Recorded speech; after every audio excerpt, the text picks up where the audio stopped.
শরীর ঠিক রাখার জন্য পেট পরিষ্কার রাখার কোনো বিকল্প নেই। সঠিক খাবার খাওয়ার পাশাপাশি সঠিকভাবে যেন তা হজম হয় সেদিকেও খেয়াল রাখতে হবে। শরীরে তৈরি হওয়া বর্জ্য বের হতে না পারলে তা আপনাকে দ্রুতই অসুস্থ করে দেবে। এর ফলে আপনি কোষ্ঠকাঠিন্য, অ্যাসিডিটি, পেটের সমস্যা, বদহজম ইত্যাদি সমস্যায় ভুগতে থাকবেন। সেই সঙ্গে দেখা দেবে মুখে দুর্গন্ধ।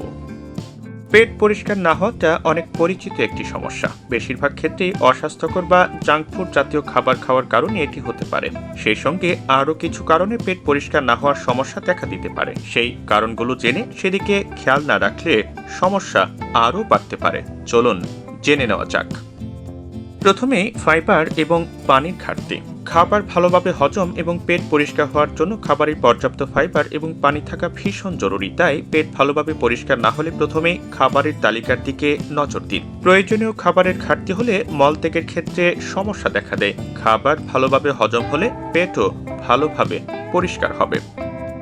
জীবনযাপন। আপনার জীবনযাপনের ধরন পেট পরিষ্কার না হওয়ার ক্ষেত্রে বড় কারণ হতে পারে। আপনি কি বেশিরভাগ সময় অলস শুয়ে বসে কাটান অথবা অফিসেও একটানা বসে থাকেন? মূলত আপনার পরিশ্রম বা শরীরচর্চার অভাবই এক্ষেত্রে কারণ হিসেবে কাজ করতে পারে, যে কারণে আপনাকে সুযোগ করে হাঁটাহাঁটি করতে হবে। খুব বেশি না পারলে অন্তত আশেপাশেই পায়চারি করুন।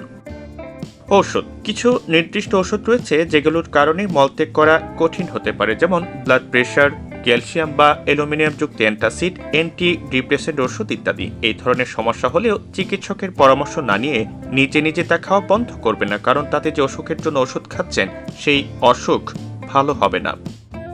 যেভাবে পরিবর্তন আনবেন। আপনার প্রতিদিনের জীবনযাপনে পরিবর্তন আনার মাধ্যমে খুব সহজেই এই সমস্যা থেকে মুক্তি পাওয়া সম্ভব। প্রতিদিনের খাবারের তালিকায় হজম সহায়ক খাবার যোগ করুন, আগে ঘুমাতে যান এবং আগে ঘুম থেকে উঠুন। দীর্ঘ সময় বসে থাকবেন না। শরীরচর্চার অভ্যাসটি ধরে রাখুন। অতিরিক্ত ক্যাফেইন গ্রহণ করবেন না। নিয়মতান্ত্রিক জীবনযাপন করলে তা আপনার পেট পরিষ্কার রাখতে এবং আপনাকে সুস্থ থাকতে সাহায্য করবে।